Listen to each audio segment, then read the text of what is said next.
हरिद्वार में एक बार फिर रिहायशी इलाके में जंगली हाथियों के आने से लोगों की चिंता बढ़ गई है। इन हाथियों के आने से यातायात भी प्रभावित हुआ है और सड़क के दोनों तरफ जाम के हालात बन गए हैं। रात का अंधेरा है और सड़क पर सन्नाटा पसरा है। ये हरिद्वार का लाल ढांग से कैंडी खाता जाने वाला मार्ग है। इस रास्ते पर अचानक जंगली हाथियों के आ जाने से दोनों तरफ की गाड़ियां रुक गईं और लोगों में अफरा तफरी मच गई। प्रत्यक्षदर्शियों के मुताबिक अचानक ये हाथी सड़क पर आ गए। इस घटना ने इलाके के लोगों को डरा दिया है। उत्तराखंड के रामनगर में पर्यटकों को लापरवाही तब महंगी पड़ गई जब खिचड़ी नदी के तेज बहाव में स्कॉर्पियो गाड़ी उतार दी और गाड़ी नदी की बीच धारा में जाकर फंस गई। देखते ही देखते गाड़ी पानी में आधी डूब गई। कुछ देर में गाड़ी का इंजन भी बंद हो गया क्योंकि नदी का पानी गाड़ी के बोनट तक पहुंच गया था और सीधा इंजन से ही टकरा रहा था। गाड़ी में सवार 2 युवकों की जान हलक में आ गई। दोनों ने मदद के लिए आवाज लगाना शुरू किया। गनीमत रही कि हादसे के वक्त ग्रामीण वहां मौजूद थे, जिन्होंने कड़ी मशक्कत के बाद दोनों युवकों को नदी से बाहर निकाला, जिसके बाद स्कॉर्पियो गाड़ी को रस्सियों की मदद से ट्रैक्टर से बांधा और फिर गाड़ी को भी नदी से बाहर निकाला। पूरब, पश्चिम, उत्तर, दक्षिण हर तरफ आसमान से आफत बरस रही है। केरल के वायनाड से भी लैंडस्लाइड का खौफनाक वीडियो सामने आया, जहां लगातार हो रहे लैंडस्लाइड से जनजीवन अस्त व्यस्त हो गया है। देखते ही देखते पहाड़ दरकने लगे, पहाड़ों से पत्थर गिरने लगे। ऐसा लगा मानो पूरा पहाड़ ही सड़क पर बिखर जाना चाहता हो। हर तरफ मलबा पड़ा है, कीचड़ से पूरी सड़क पर फिसलन हो गई।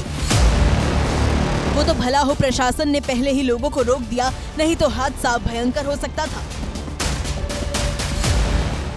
जिस जगह की तस्वीरें आप देख रहे हैं ये NH 766 है। इसी सड़क पर मंगलवार को भी लैंडस्लाइड हुआ था, तब सड़क को पूरी तरह बंद कर दिया गया था। बुधवार को मरम्मत और सुधरे मौसम के बाद सड़क फिर आंशिक तौर पर चालू की गई, लेकिन एक बार फिर वायनाड घाट रोड पर हुए इस लैंडस्लाइड से यातायात ठप हो गया। गणेश चतुर्थी पर मुंबई के लाल बाग के राजा के दर्शन के लिए भारी संख्या में भक्त पहुंच रहे हैं। कल से अब तक करीब 10 लाख श्रद्धालु दर्शन कर चुके हैं और बप्पा को भारी मात्रा में दान चढ़ चुका है।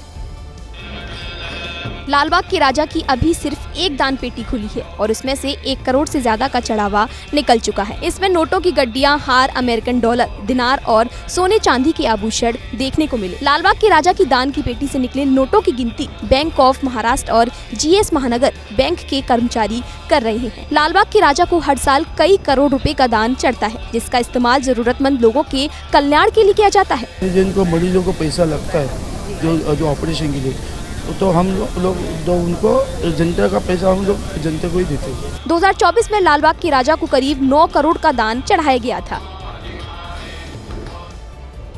चीन ने दुनिया का ऐसा ब्रिज तैयार कर लिया है जिसमें अगर 840 हाथी भी चढ़ जाएं तो फिर वो टूटेगा नहीं। ट्रायल 21 से 25 अगस्त तक चला, जिसके बाद इंजीनियर्स ने इसे सुरक्षित घोषित कर दिया है। गुइझोउ प्रांत में बना ये पुल पूरी तरह से सेफ है कि नहीं और ये भारी वजन सह सकता है कि नहीं, इसके लिए 96 बड़े ट्रक पुल पर एक साथ चढ़ाए गए। हर ट्रक का वजन करीब 35 टन था, यानी लगभग 3360 टन वजन एक साथ पुल पर डाले गए। 400 से ज्यादा सेंसर ने पुल के मुख्य भाग, टावर, केबल और सस्पेंडर्स पर नजर रखी ताकि हर छोटी बड़ी हलचल रिकॉर्ड की जा सके। स्पैन ब्रिज को दुनिया के सबसे ऊंचे पुल का खिताब मिल चुका है। स्पैन ब्रिज की खासियत ये होती है कि इस पुल में किसी तरह के कोई पिलर नहीं होते। पुल का बीच वाला हिस्सा 1420 मीटर लंबा है और पूरे ब्रिज की लंबाई करीब 2890 मीटर तक फैली हुई है। सितंबर में इसका आधिकारिक उद्घाटन होगा और फिर दुनिया का सबसे ऊंचा ये पुल आम जनता के लिए खोल दिया जाएगा। साइबर सिटी गुरुग्राम के सेक्टर 56 में एक युवक को कुत्ते को बचाना महंगा पड़ गया। यहाँ एक व्यक्ति कुत्ते को पीट रहा था, वहीं दूसरे युवक ने इसका विरोध किया तो आरोपी ने उस पर डंडे से हमला कर दिया। सामने आई तस्वीरों में आरोपी युवक पीड़ित पर डंडे से हमला करता नजर आया। आरोपी युवक इसके बाद भी नहीं रुका। पीड़ित ने घटना का वीडियो बनाने के लिए कैमरा ऑन किया तो आरोपी ने गाली गलौज करते हुए उसका मोबाइल छीनने की कोशिश की। तस्वीरों में आरोपी के साथ एक महिला भी दिखाई दी, जो आरोपी की पत्नी बताई जा रही है। वहीं सोसाइटी का सिक्योरिटी गार्ड बीच बचाव करता दिखाई दिया। मारपीट में पीड़ित के सर पर चोट लगी है। मैंने कहा अंकल क्यों बेजुबान जानवर को क्यों मार रहे हो डंडे से? तो कहता तेरे को मार के बताऊं। डंडे लेके मेरे पीछे भागा और उसने फिर डंडे से मेरे सिर पे मारा। फिलहाल पुलिस ने इस मामले में जांच शुरू कर दी है। थाईलैंड में आए तूफान ने कोहराम मचा दिया है। तूफान के बाद इतनी भीषण बारिश हुई कि कई इलाकों में बाढ़ आ गई, जिससे भारी नुकसान की खबर है। लोगों की लाखों की कार पानी की रफ्तार में खिलौने की तरह बहती दिखी।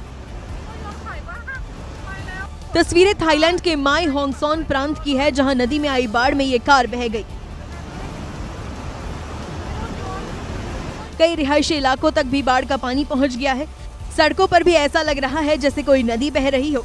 कई फुट तक पानी भरा है। घरों के बाहर गाड़ियां डूबी हुई है। प्राकृतिक आपदा में अब तक 10 लोगों की जान जा चुकी है। थाईलैंड में 30 से ज्यादा लोग तूफान और बाढ़ की वजह से गंभीर रूप से घायल हुए हैं। बिहार के रोहतास में आरजेडी विधायक के बेटे की जन्मदिन पार्टी विवादों में घिर गई है। विधायक ने इस मौके पर गरीबों को मुफ्त साड़ियां और उपहार बांटे, तभी एक महिला भीड़ में बेहोश होकर गिर गई और अस्पताल ले जाते वक्त उसने दम तोड़ दिया।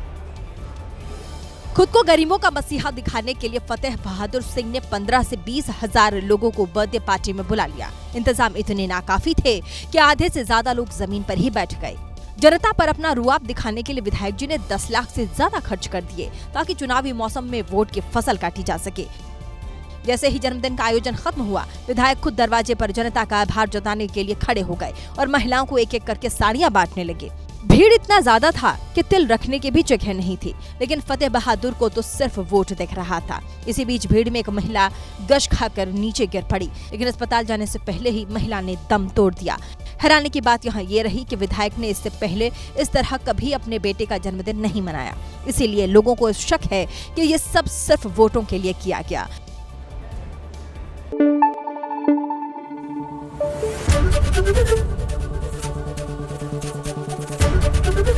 एबीपी न्यूज आपको रखे आगे।